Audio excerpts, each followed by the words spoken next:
designated area a permit for a rally. We want a half an hour buffer before and after. And if we're a permitted activity, obviously we want the protection of the Cleveland police. Mm-hmm. It's one of the most amazing things about this process, David, is that all the time we were fighting with the bureaucrats at City Hall, individual police officers involved in this process would always take me aside and say, by the way, we're 100% for Trump. Yeah. And good luck with your lawsuit.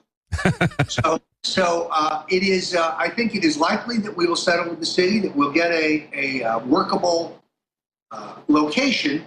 Now, of course, the city has stymied us for months in terms of getting people to Cleveland, figuring out where they're going to sleep, attracting the marshals we need to make sure that this is a nonviolent protest.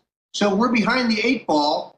On the other hand, I have great faith in both Donald Trump and the Liberty Movement, and I think we will have a huge crowd. That's great. That's great. A huge crowd in Cleveland. That's excellent. And I remember when the Bundy Ranch thing happened, everybody was truly outraged. Here this was out in the middle of nowhere. I mean, literally the middle of nowhere. It was hours north of Las Vegas.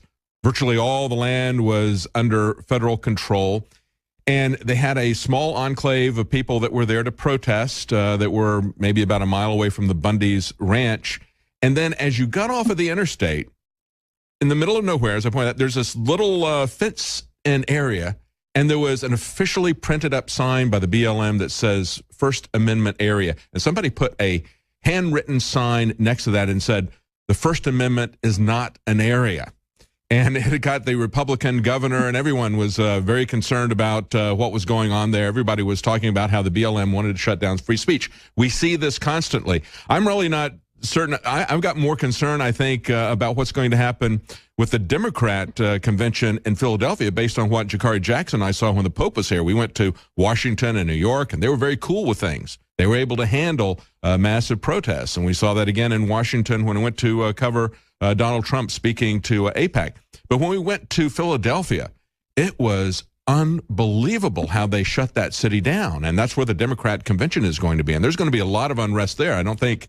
I think people are not realizing just how angry the Democrat left is going to be in Philadelphia, and how overreaching the Philadelphia Police Department and the mayor have been in the past. Well, first of all, we would be naive to think that the Democratic city machines in places like Cleveland and Philadelphia are not in league with the Clinton campaign, because of course they are.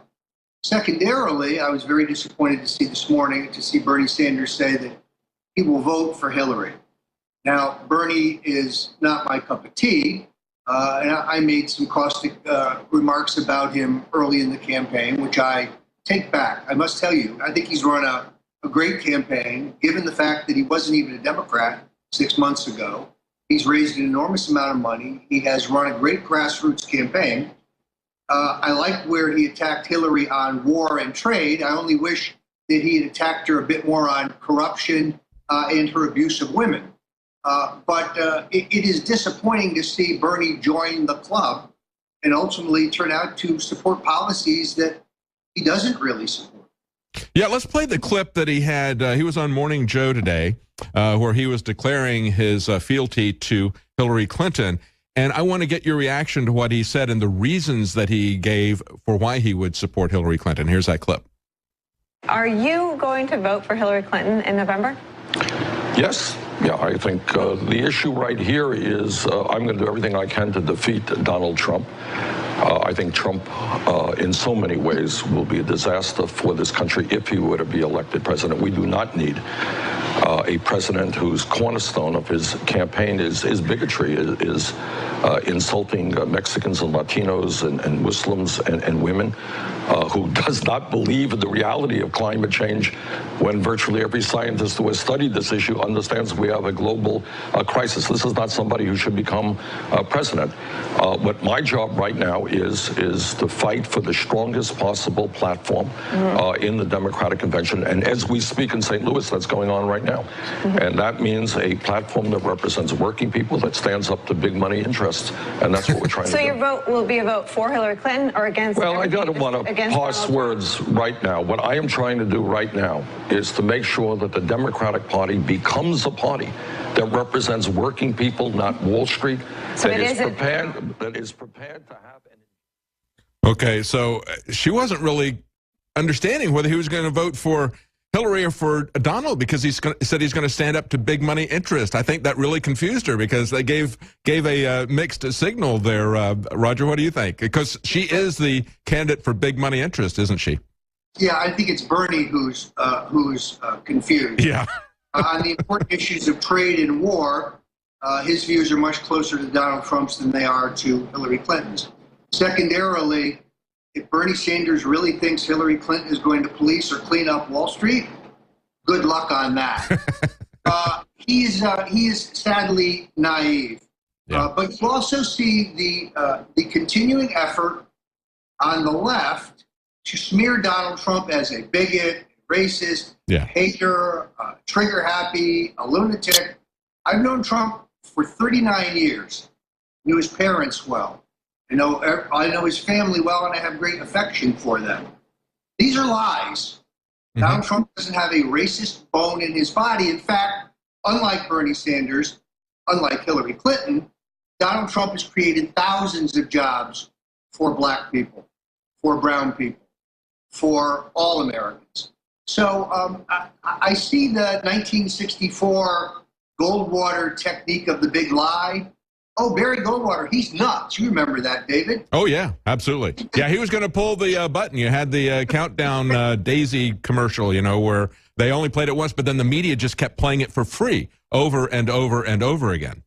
Yeah, it's the same technique. And the problem you have here is that the American people now aren't buying it. In other words, That's right. I think voter dissatisfaction and voter suspicion has now spread beyond the institutions of government and the Congress and the political system to now include big media.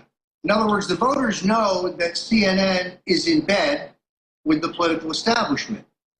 They know that CNN is only going to publicize information beneficial to the Clintons.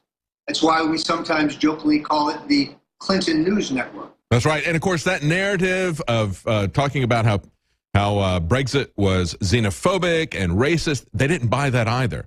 I talked about how the Labour Party was divided, for the membership from the voters from the leadership, and how the Tories were divided. But the media in Britain was all together on that racist, xenophobe narrative. The people can get their information outside of mainstream media now, and the truth will out on this, and it did in the Brexit vote. We're talking to Roger Stone of StoneZone.com. Stay with us. We're going to be right back with another segment with Roger Stone, and then we're going to have Paul Joseph Watson joining us in the next hour.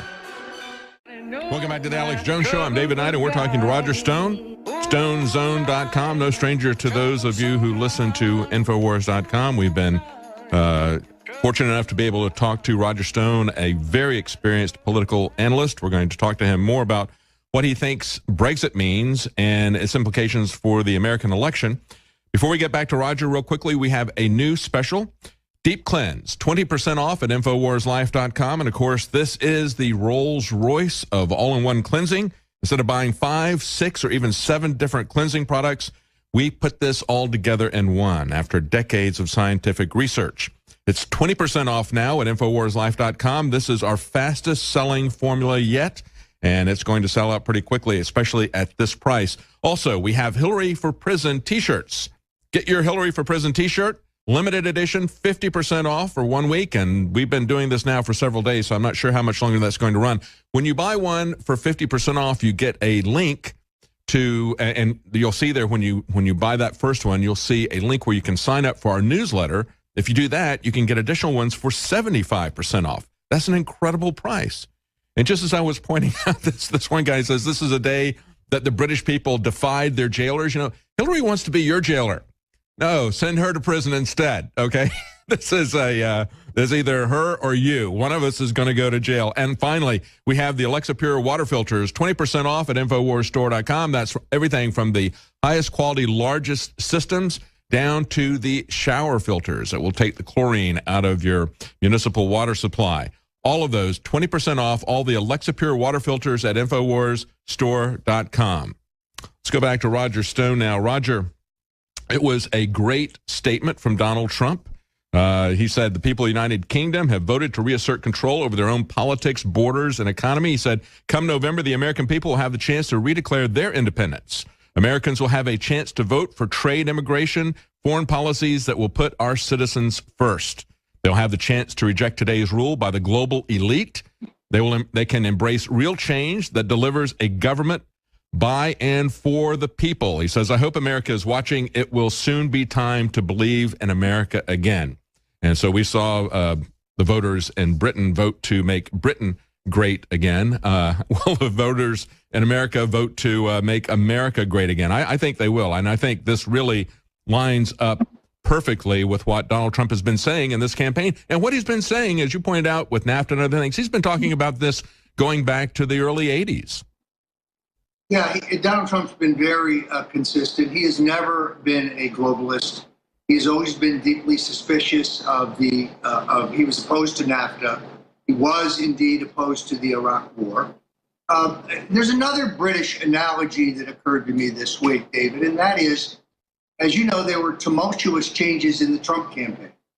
Donald Trump, I think, wisely fired Corey Lewandowski, who was, I think, more concerned about himself than the future of a Trump presidency.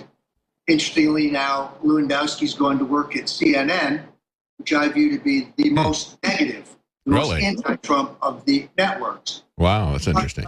Many reporters have asked me in the last 48 hours whether the Trump campaign can possibly gear up quickly enough in terms of all the key elements that they need: organization, research, analytics, and so on. And the answer is yes. Now, the Trump campaign will never be the well-oiled political machine that the Clintons have, which is a bureaucratic, top-heavy, the assistants have assistants. Oh, yeah, absolutely. And we'll talk about that, too, because that was the narrative at the beginning of the week was, look at all the money she has. Well, look at all the money that Jeb Bush had. And we used to hear from these same people that it was a sign of corruption to have that much money. Now it's a sign of virtue. Stay with us. We're going to be talking to Roger Stone for another 5 minutes on the other side of the hour.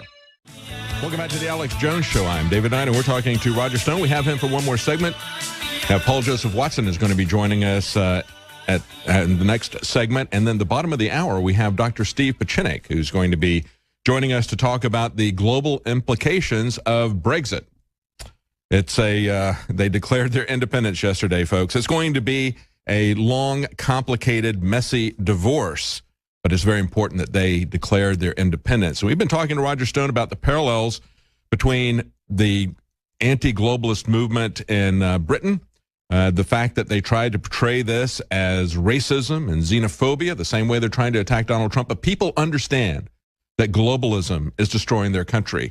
And so we're going to, I want to get back to Roger Stone, because just before we had to go to break, he pointed out that Corey Lewandowski, who was just fired from the Trump campaign, is now working for CNN. I think that's really amazing. And of course, everybody's been telling us all week, Roger, that it's really a problem for Donald Trump that he doesn't have the kind of money that Hillary Clinton does. But that's always been a virtue for them to say, we got to get the money out of politics. And now they're saying they want it in. Of course, part of this is self-serving, because they're the ones who are going to get those tens of millions or hundreds of millions of dollars in TV ads. So they want to try to push that narrative. But the reality is that he's found a whole new way of campaigning. So tell us how you think that's going to play out now with the new campaign management staff that he's got. Well, the analogy that I would use is it is fair to say that the Trump campaign will always be a guerrilla type campaign, a seat of your pants, last minute, real, genuine, interesting campaign. That's good news. And the Clinton campaign will always be a boring, pre-tested, pre-scripted, pre-programmed, bureaucracy. She hasn't even had a press conference for 200 days plus, right? The best analogy, David, the British Royal Army versus the American